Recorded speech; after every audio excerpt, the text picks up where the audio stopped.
มันห้องเฮาจะได้กันอันว่าเฮาสักเก่งเก่งเก่งแบบทำงานเขาจะได้ทำงานอันนี้เขาจะได้ทำนี้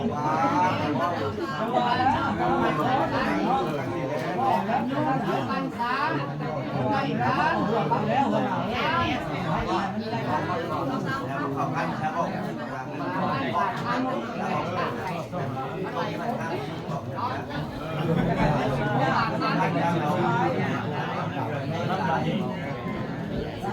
เอาสาม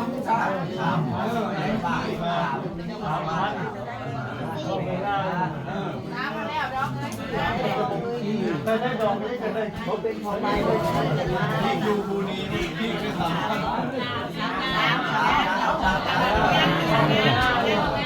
ไฟดองพี่น้องต่อลุงขาดองคร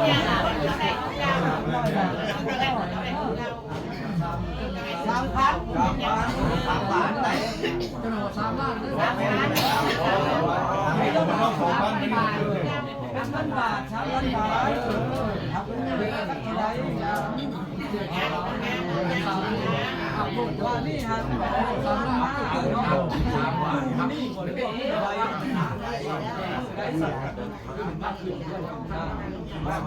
แต่ดูแต่เลยหรอคือว่าขอสู้ไม่ได้หมดไม่ได้เต้นเหมือนกันเลยไม่ได้เต้นเขาแบบอ๋อขึ้นมาไหมจะว่าคุณน้ำตัวเท่านี้สิมีได้มูหันมาอยากให้มีได้มาหน่อยมาดูดินมูน้ำดินมูเพราะว่านั่นมันหมู200,000200,000คนเอาทั้งพ่อแม่นั่นเลยอายุบ่ได้อยู่บ่นะได้เงิน200,000โอเคได้บ้านเอาหนา5 บาทนี่เจ้าเห็นได้เลยถูกว่าแสนหาซะน้อง200,000ถูกว่า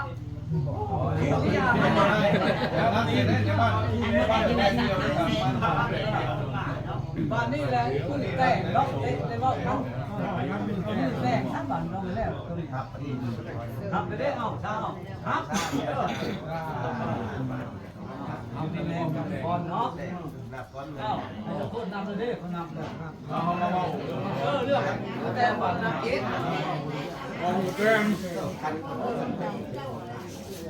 บ้านไม่จอกที่เย็นหน้าเดินบ้านไม่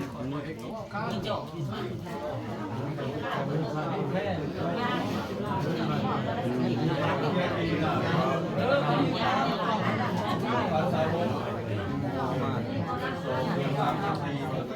กำลังใจโอ้ยตอนนี้เพจก็เรียกจ้าง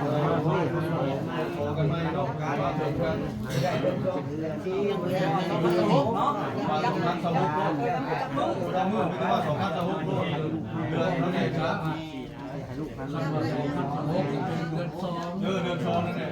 ถ้าไม่ได้เดือนสองมันซีบุซีกับฮุกนี่นั่นเองจะได้บนมาถึงเบียดเขาเนี่ยนะต้องเดือนสองนี่บนใส่ต้องเดือนสองไม่ได้เดือนสองเดือนซีเดือนสี่แต่ถ้าจะร้อนไม่อีกไม่อีกลงบางลง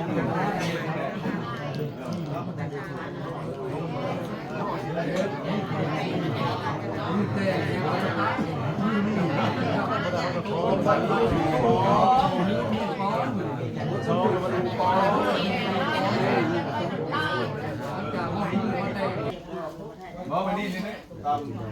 บัตรเวลาที่ท่านตรวจเป็นว่ามือเฮือนมืออย่างมือขึ้นเรือนเนี่ยจะมีสุมา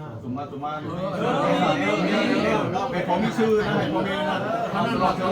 เพื่อเป็นมอนเป็นแพร่ญาติพี่น้องสุมาตัวคุณ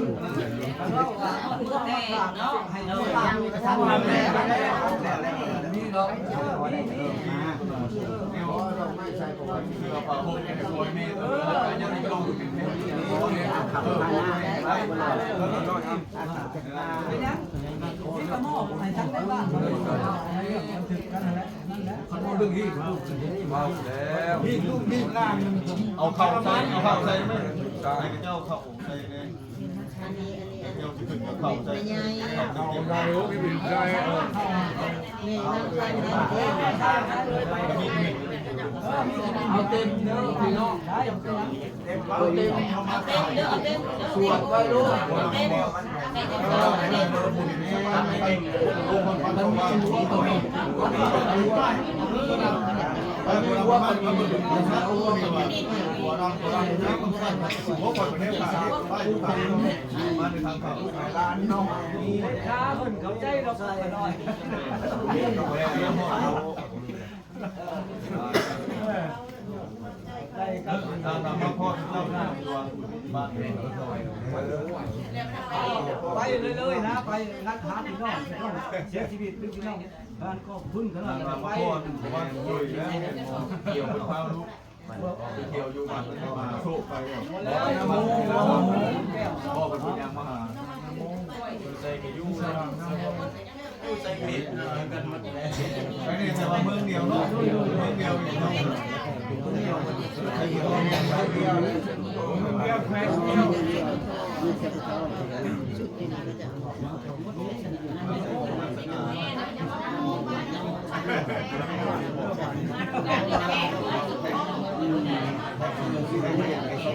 คือเดียวหรอเขาพูดคือเดียวทางแข่งนะคุณพ่อเลยจ้า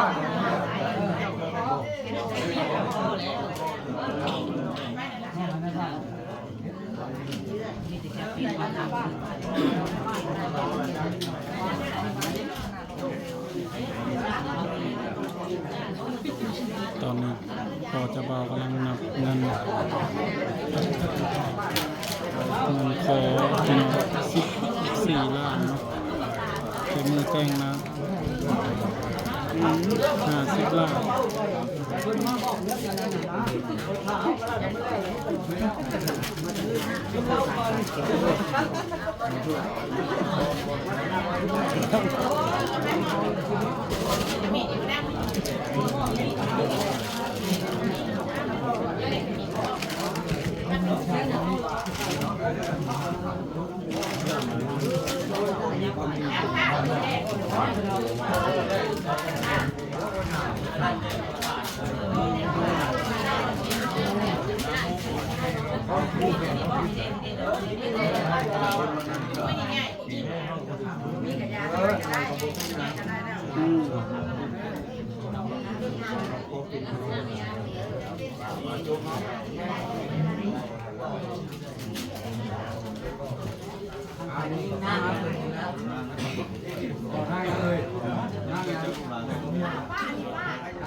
เจ้าสาว20 ปี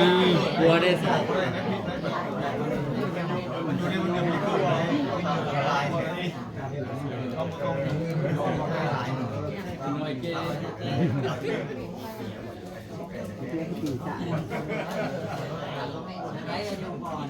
นี่มันเดาจังมันให้รับบ่ตัวนี้จะเศร้าไปไหมเศร้าเฮ็ด เจ้าสาว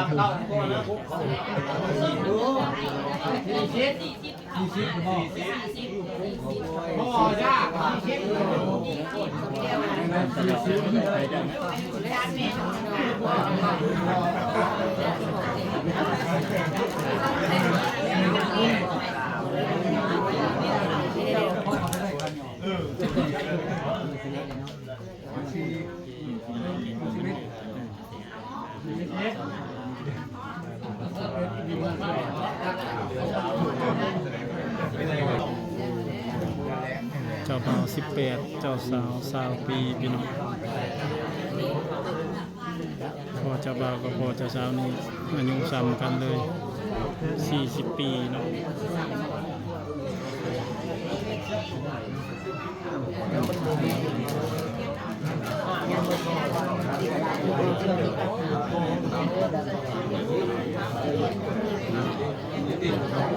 อนนี้เพิ่นกำลังนับเงินค่าสินสอด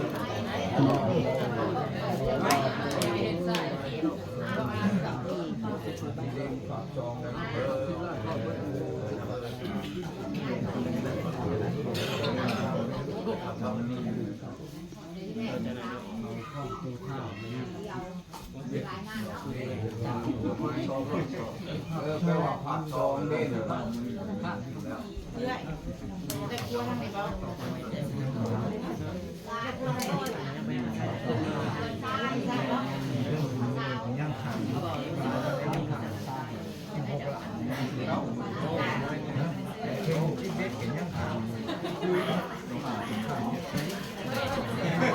ตั้งหน้าที่อย่างสาว ของลุงมิน ลงเลย ลงแล้ว ลงไว้แล้ว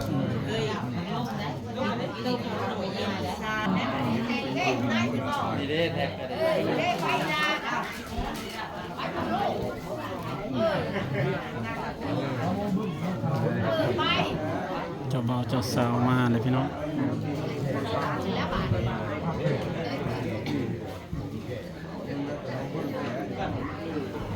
นี่เจ้าบ่าวกับเจ้าสาว